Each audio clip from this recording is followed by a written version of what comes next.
Hello, and welcome to my Fire Emblem 9 Path of Radiance Hard Mode 100% Gross LTC playthrough. I'm your host Typhoon Carter. Today we have 3 chapters for you. The first of these 3 chapters is the Prologue.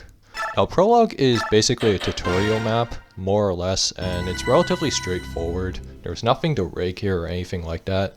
It's mostly to give Ike, who is our main lord, a free level up, more or less. Now Ike here, he is quote-unquote pwnage incarnate, as some people would like to say, but he does not become that right away, but eventually he will become that.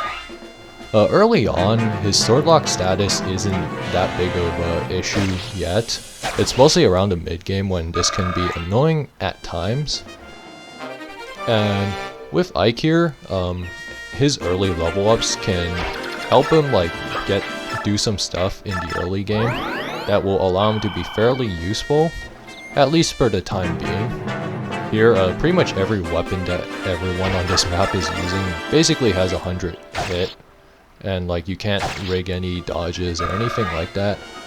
And it's pretty much a guaranteed 4-turn. So there's nothing too special here. And Ike is just gonna finish off his dad and get his free level up. And that level up is going to be pretty handy come chapter 2.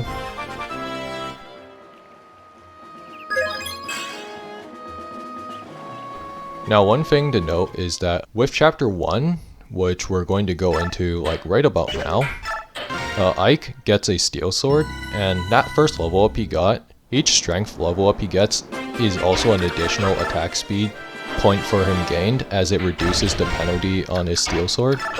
And you might notice I had 4 iron swords. That's actually a localization glitch. And we also have 3 new units here.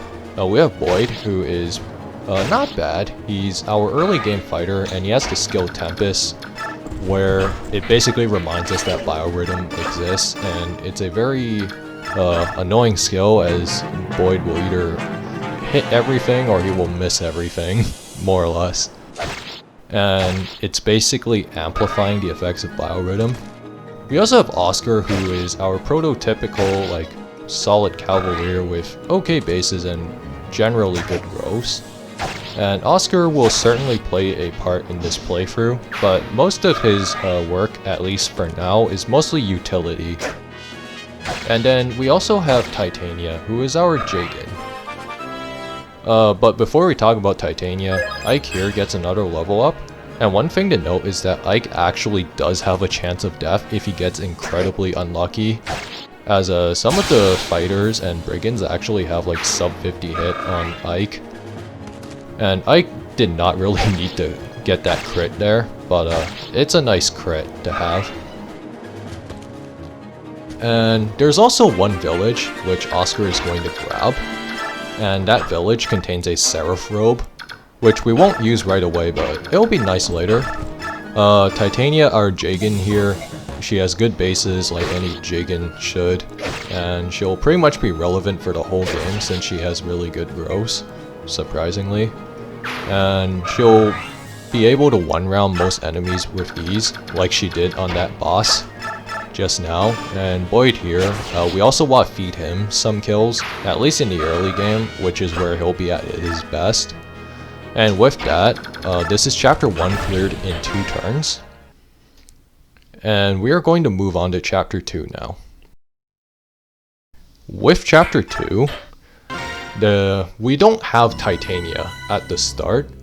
Instead, we get this healer called Riss, no relation to Mr. Worldwide's long-lost brother.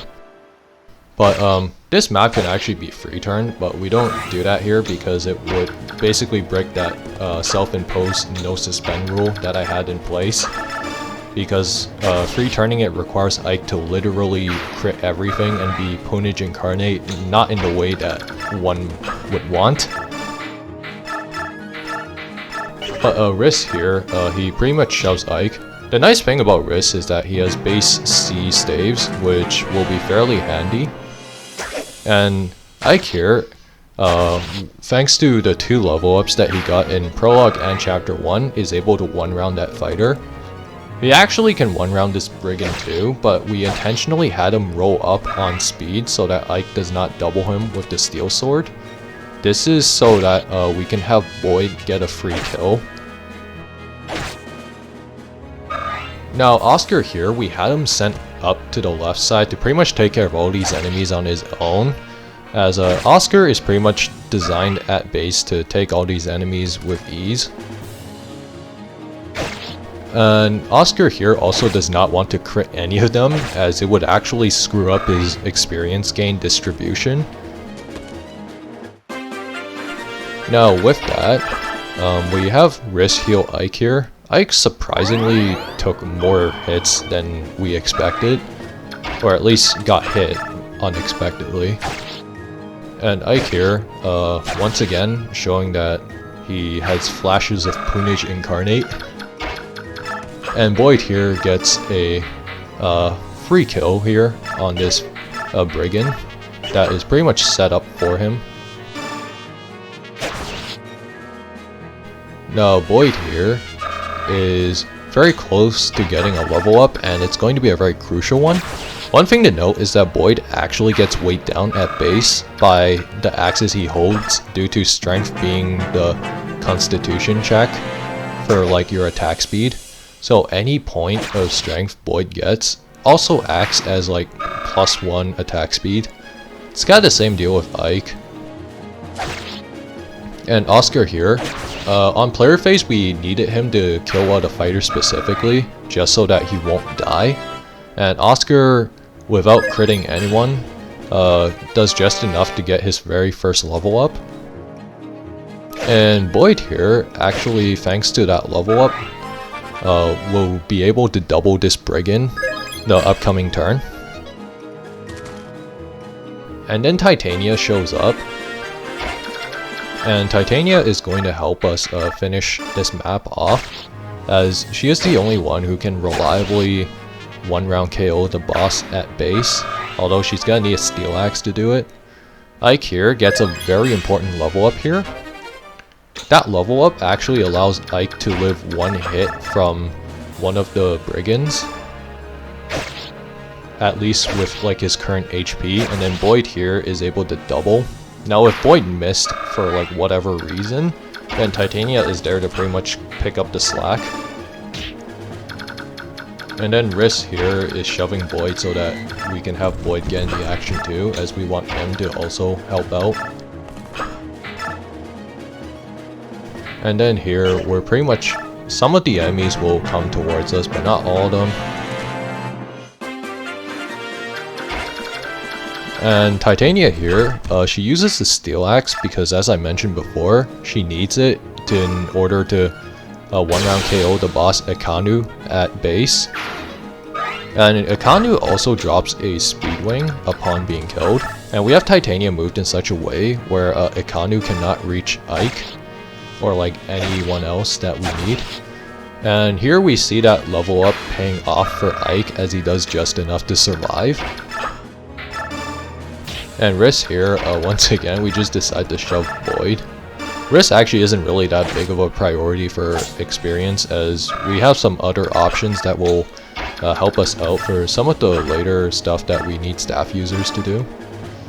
Boyd here on bad biorhythm still has 62 hit on that Myrmidon, which is pretty good.